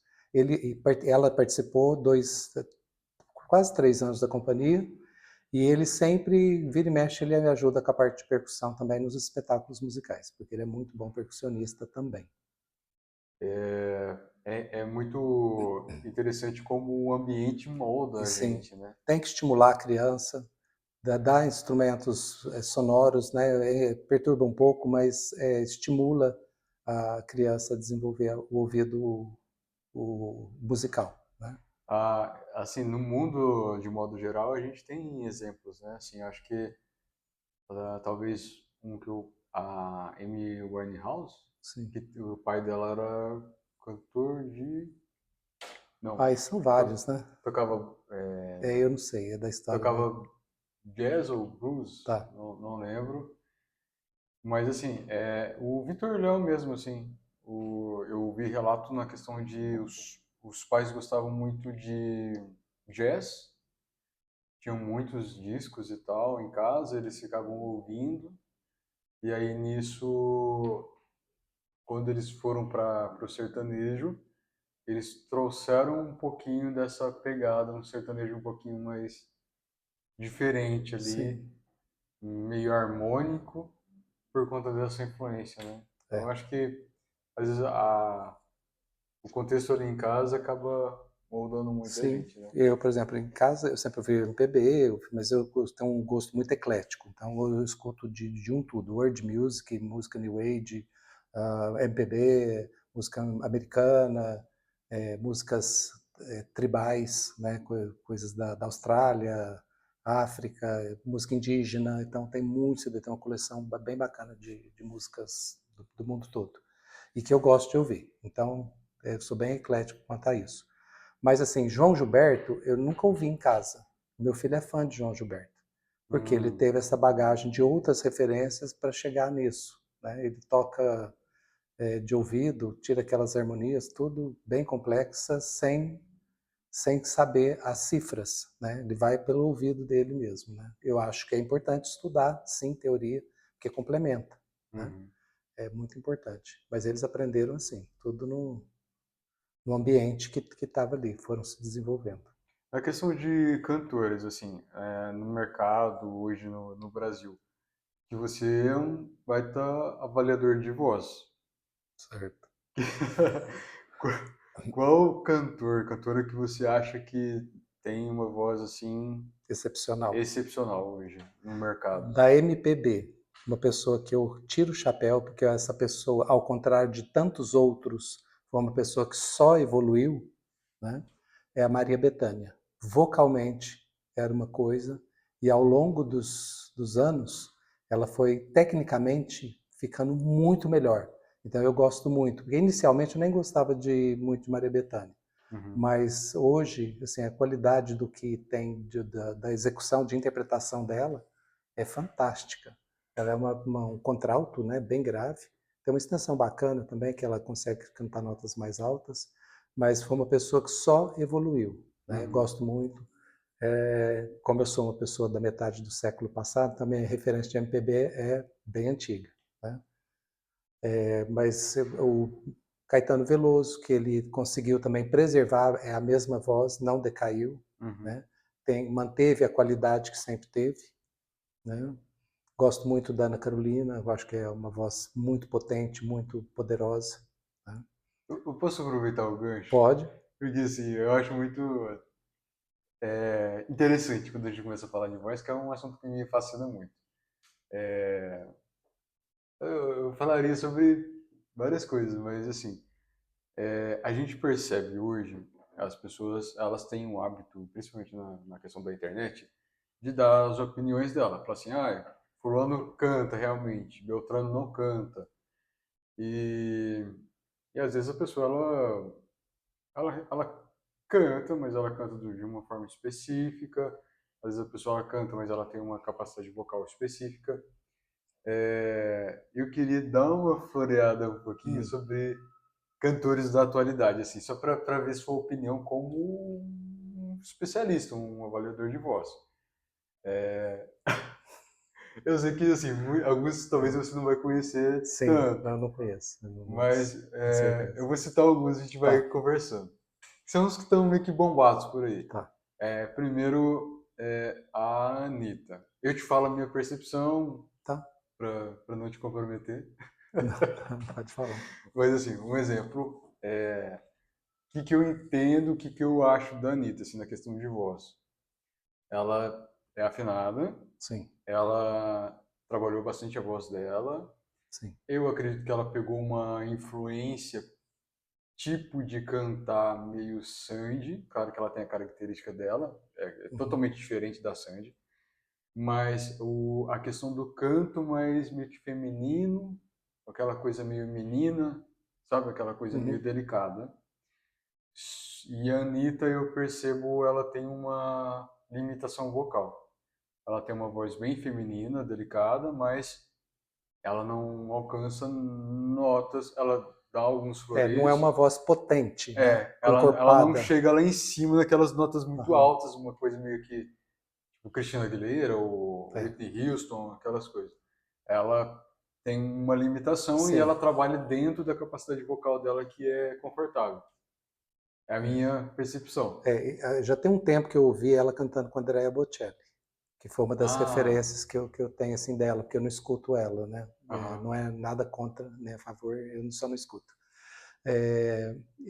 Do que eu ouvi, é uma voz razoável, Uhum. né? Fazendo uma música que exige realmente muita questão de domínio vocal, poder vocal, e que às vezes fica um pouco a desejar, porque, mas é assim, ela se propôs a fazer e fez direitinho, vamos falar assim, não querendo menosprezar. Mas É, tem peças que realmente exigem muito, né, de cantor. Tem estilos específicos que fica bom na voz daquela pessoa, tem coisas que não fica tão boa na voz de determinada pessoa. é essa questão, né? Que às vezes Questão do quem timbre. Até isso que é uma é, das características que eu escolho os personagens dentro da companhia. Assim, essa pessoa com essa voz, com esse biotipo, vai dar certo com esse personagem. Tal. E é muito específico. Tanto quando a gente tenta, às vezes, mudar, substituir, uhum, não fica tão bom, porque é feito uma luva para caber na voz da pessoa e no personagem daquela pessoa. Por exemplo, da Sandy, ela cantando a Baquianas de Villa-Lobos, falta um vibratão, falta uma impostação ali. Então, assim, não é que fica ruim, mas não fica muito compatível com a proposta do compositor. Embora que Villa-Lobos compôs para ser popular, né? uhum. Mas, né, e me perdoem se eu estiver falando besteira, mas é a minha percepção. Então, fica afinado, fica bonito, tal, mas se fosse uma voz lírica, ficaria mais apropriado, né? Uhum. Então tem isso também. Às vezes a música pede determinado tipo de emissão. Eu sou um cantor que eu tenho uma voz mais leve, eu não dou certo para cantar rock, por exemplo, não combina, não dá Uhum. certo. Então tem essas limitações da voz, né? Tem gente que vai trabalhando a voz para chegar naquilo. É possível também, mas, por exemplo, não tem interesse, né? Então, meu canto é mais voltado mesmo para o canto coral, MPB, né? Alguma coisa assim para deixar a voz mais erudita, Uhum. mas não lírica, né? A Sandy, ela quase vai um pouquinho, né? Assim, Ela é ela primeiro tem uma extensão soprano. vocal muito É, grande, né? Mas ela tem é uma voz, não é uma voz, o termo que é complexo, mas assim, não é uma voz grossa ou não, encorpada, encorpada, é isso. encorpada. É uma voz. ah, Que tem a grande tem massa algumas vocal. pessoas que falam que ela teria uma voz nasalada. Eu não Uhum, considero muito, não. Assim, tá. eu acho que é talvez a música, o A tipo. nossa língua é nasalada, então até um desafio para professores de canto é tirar um pouco esse nasal. E às vezes o nasal é necessário para determinados tipos de música, né? Sertanejo hoje canta muito anasalado, extremamente anasalado, com pouca articulação, né? Isso para mim, que sou professor de canto e voltado para canto coral e canto mais erudito, Aham. né? Então, eu falo assim, como assim não articular? Se a projeção da voz tem a ver com a abertura que se proporciona, que faz e tal, o jeito de construir com a musculatura, né? Para que essa voz seja lançada para frente e tal. Mas aí, cantando no microfone, tudo bem também. E você vê algumas músicas, igual no caso dela, o nível da extensão vocal, né? Uhum. Pegando notas altíssimas Sim, ali, com um conforto, né? sim, sem esforço. Sem esforço. Que é primeiro soprano. E não é para qualquer um, né? Não. Quando a gente vai estudar música, que a gente entende, né? É. Às vezes a gente acha assim, se eu quero cantar música tal, eu vou cantar música tal. Eu quero cantar. Assim, claro que a música ela vai ser adaptada para o tom. Mas, vamos supor, uma música que ela é altíssima, uma Mariah Carey, Tá. uma Whitney Houston lá, aí você abaixa muito o tom, talvez ela não vai ficar com aquele Não, brilho não sou do jeito que precisa. que Tem seria, isso. né? O ideal é que a gente coloque mesmo as músicas, precisa alterar, dependendo da sua classificação vocal, colocar um pouco mais grave, um pouco mais agudo e tal, né? E Uhum. cada cantor, quando ele vai gravar determinada música, ele não põe no tom original, ele põe no tom que Que fica bom para ele. Exceto músicas clássicas, músicas mais eruditas, que aí se mantém, porque a ideia é que seja executado naquele tom. Então é para determinada voz, aquela peça é para soprano, aquela peça é para tenor, para contralto. É muito direcionado, né? uhum. Ah, a outra coisa também que é interessante, a pessoa, mas eu não quero que a minha voz seja fina, eu quero ter que ficar com a voz grossa. Eu falei, não tem jeito, né? Se você foi geneticamente programado para ser um soprano, uma voz aguda feminina, você vai ser soprano. Você pode melhorar os graves, mas não mudar de registro, né? Ah, eu quero que a minha voz... E a gente acha maravilhoso, né? Porque, assim, não é mérito nenhum a Sandy cantar tão aguda. Ela nasceu para cantar agudo, né? Sim. A Então, é a estrutura, né? estrutura física, a estrutura fisiológica da Sim. voz e tal. Então, tem isso, né? E como regente de coro, eu acho maravilhoso ter tudo. Né? Então, eu preciso da voz grave, eu preciso da voz média, eu preciso da voz aguda, porque a plástica disso é muito importante. Eu preciso de tudo, né? Do agudo e Sim. do grave. Na questão de, continuando sobre a variação vocal, Hum. a Gustavo Mioto. Ai, gente, não conheço. Não? Não. Vamos Eu, para eu outra. vivo, uma, eu vivo uma cultura musical mais fechada e antiga. Ah, É, Gustavo Lima. acho que Que já ouvi aí, alguma coisa assim, mas eu não sei precisar. O que eu que sei que os eles estão cantores. no mesmo nicho ali, de O certa que eu forma. sei, Gustavo assim, Lima, Mioto e Luan Santana. tá, eu não vou saber precisar quem é quem, mas do que eu percebo dos cantores sertanejos que estão desse sertanejo universitário, né? É isso? Isso. Eles estão com uma preocupação maior com a parte técnica, né? Que antigamente não tinha essa preocupação. Então, tipo assim, vamos usar a voz dela acabar. Que foi o caso de muitos cantores Isso. que a gente sabe Aham. que vieram a ter problemas de voz e pararam por fim até de cantar, ou tenta cantar, é um horror. E Né? sofre. É aquela coisa vociferada. Né? Então, hoje percebe-se assim, há um cuidado maior com a qualidade da voz, um aquecimento. Às vezes tem um estilão de cantar meio anasalado, meio mastigado, mas no fundo ali você vê que tem um acompanhamento de técnica vocal, de um aquecimento, de uma preparação para fazer e a voz preservar a qualidade vocal. Eu percebo, assim, na questão do Luan Santana e do Gustavo Lima, eles têm uma extensão vocal bem alta para homem, mas é justamente essa questão, assim, hoje em dia eu acho que tem um cuidado maior, realmente, com a As pessoas voz. despertaram para isso, né? Sim, Porque mantendo, você consegue mais resultados e você consegue manter mais e usar mais a voz. Então, preservar mais para usar mais vezes, né? E para uhum, eles é interessantíssimo, porque são um show um atrás do outro. Então, tem que ter um cuidado, porque se descuidar, é difícil recuperar, porque a voz ela precisa de um prazo aí de recuperação. Né? 2, 3 dias, às vezes uma semana, dependendo da gravidade do problema, né? Do uhum. desgaste vocal. Você não acompanha o cenário musical atualmente? Não, não estou Não? muito ligado, não. Eu gosto de ouvir as coisas mais antigas. Né? Mas tem questão de falta de identificação, talvez? Não. Não se identificar muito com as músicas. Se eu, por exemplo, quando eu ouvi a Maria Gadu, eu já quis ir atrás de CD dela, né? Eu sou muito do material, do físico, né? Eu Uhum. gosto de ter o disco, eu tenho toca-disco, eu tenho, tá faltando toca-fita, mas eu tenho Que os voltou também CDs, essa sim, de questão. disco, né? E eu Aham. gosto muito de pular, mas eu gosto de ouvir os bolachão também. E eu não escuto rádio, então acho que isso me deixa muito distante do que está acontecendo atual. Eu não tenho paciência de ficar ouvindo aquelas propagandas, Sei. falação, tal. Eu gosto de pôr a música para realmente, quando eu vou pintar, quando eu vou produzir cenário, as coisas, aí eu ponho uma música para acompanhar ali. Eu gosto da paz, eu sou do sossego. Uma pessoa que é bem conhecida pela voz emblemática Hum. foi a Marília Mendonça.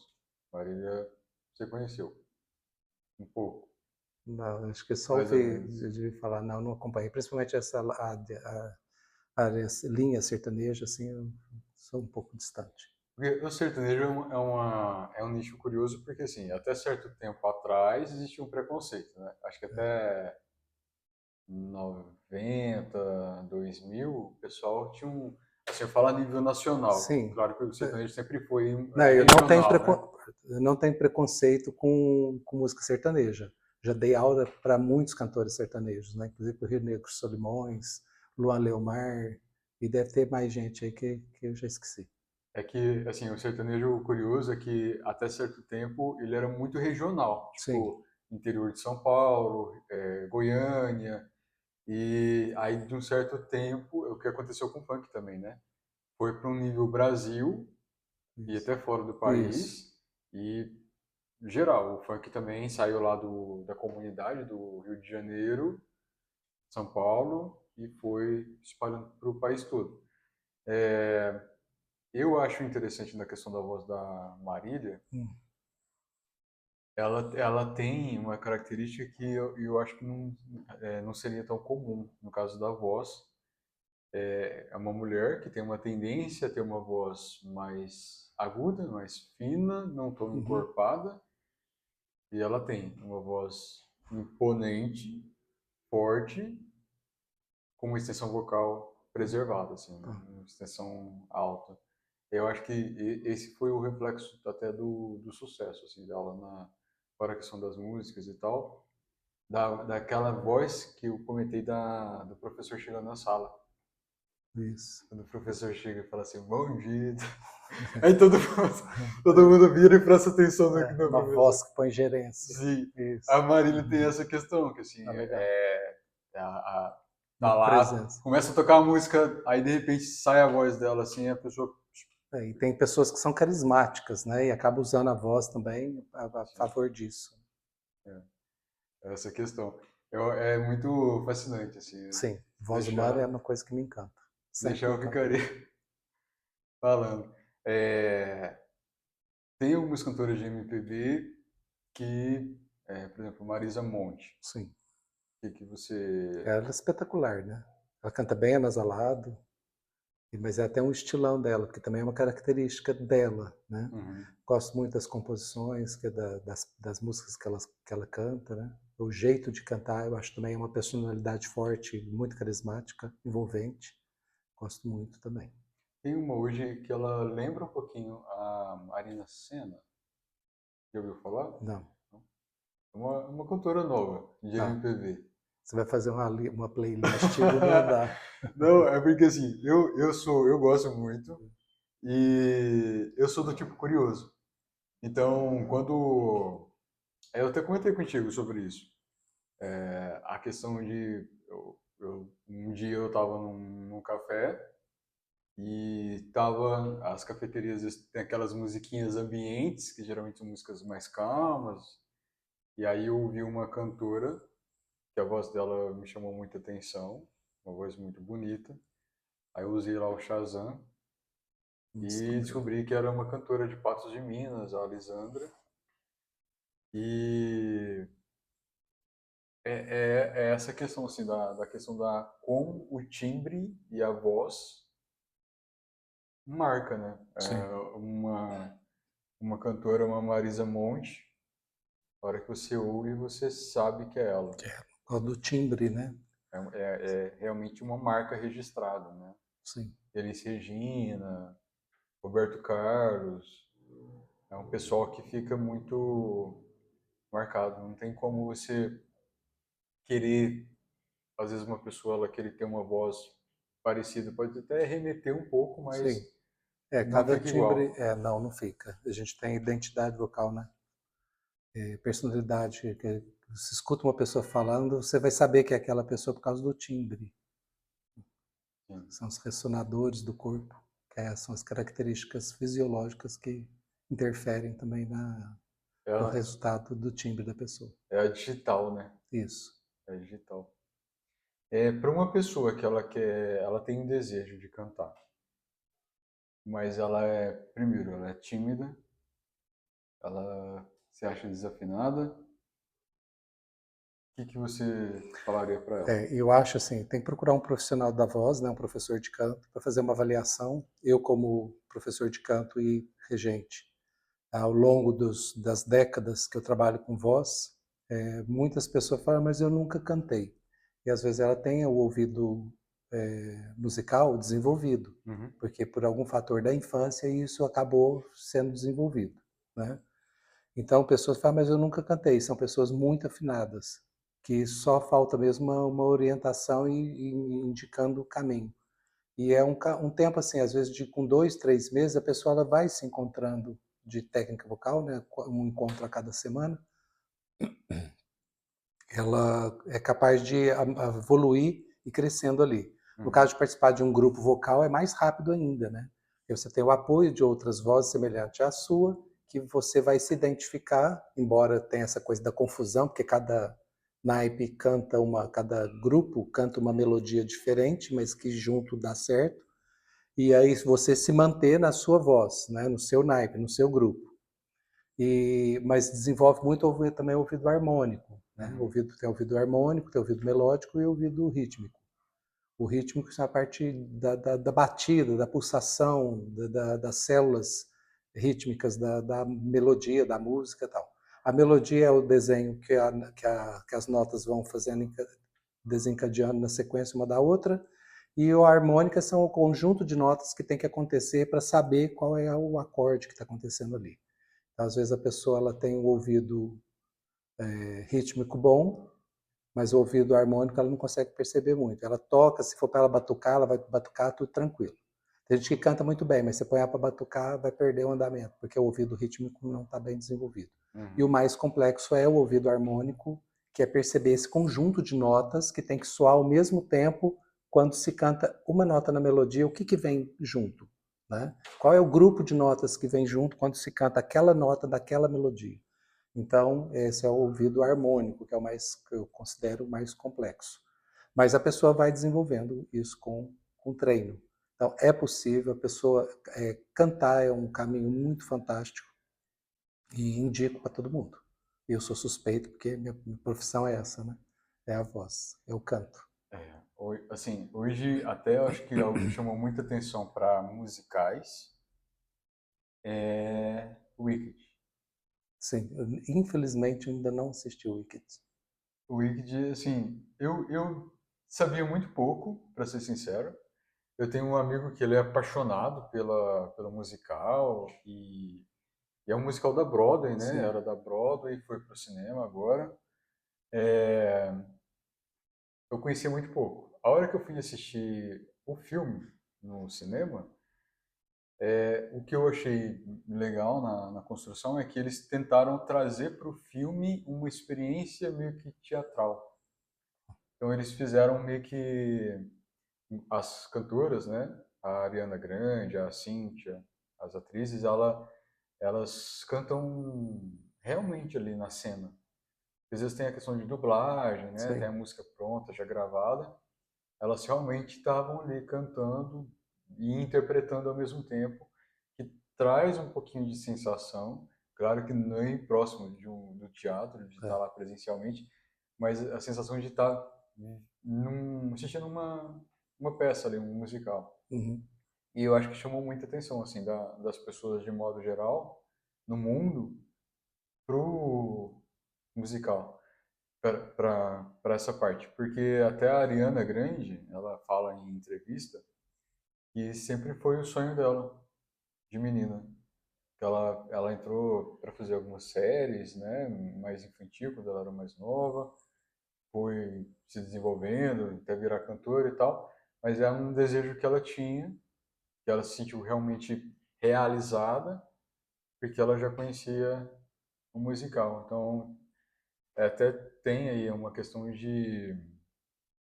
daquela coisa que te puxa para uma área, por mais que você tenha uma Uhum. vocação, mas você, criança, você foi no musical, você viu uma peça X, e aquilo mexeu com você, e aquilo te leva para um caminho artístico, Sim. por exemplo, que eu acho que é o que foi muito que aconteceu com ela, com a Ariana. Mas você precisa assistir. Vou assistir. O Wicked. Não fazendo propaganda. Não, mas Mas a correria do dia a dia e acaba tendo que escolher algumas coisas, né? Mas eu tenho curiosidade, sim, de assistir. é interessante essa parte. De, na questão de musicais, assim, você teria uma referência, assim, algo que você fala que eu assisti, eu vi, ou é algo realmente sempre que foi intrínseco, assim, eu sei que foi natural em ti o desenvolvimento para as artes, para a música, mas teve alguma peça ou algum musical que você falou assim, nossa, isso aqui, ó. Quando eu comecei a cantar no coral, que eu tinha 16 anos, aos 18, 19 anos, a gente fez com algumas pessoas do coral, elas lideraram um espetáculo meio performático. E essa foi a minha primeira vivência de coro cênico, né? E eu gostei muito. E depois, na sequência, o coral extinguiu, infelizmente, porque também as pessoas começaram a casar, ou foram morar fora e tal, o coral acabou se desfazendo. Mas eu sempre gostei de coral e me mantive conectado. E teve uma apresentação de um coral da USP, que eles cantaram músicas renascentistas, e era com movimentação cênica, figurino, e eu fiquei encantado com aquilo. Falei, gente, que coisa magnífica. Eu já gosto de música medieval, né? Uhum. E achei fantástico, e assim, eu quero fazer do meu grupo caminhar por esse caminho. Já tinha essa vivência anterior, mas aquilo ajudou a amalgamar essa ideia. E a partir daí eu comecei a introduzir movimentações cênicas, formações diferentes, até que depois não só cênico, mas também a parte visual, com figurinos e cenários. Isso. De referência, que assim que chamou a atenção, foi esses dois momentos que foram muito importantes na minha existência. 16 anos? Você tinha? 16 e depois com uns 19, 18, 19 anos. Acho que tem alguns momentos assim que também inspiram a gente, né? Bastante. É isso. Henrique, Henrico. Henrico, queria te Henrique. agradecer, que eu sou o Henrique.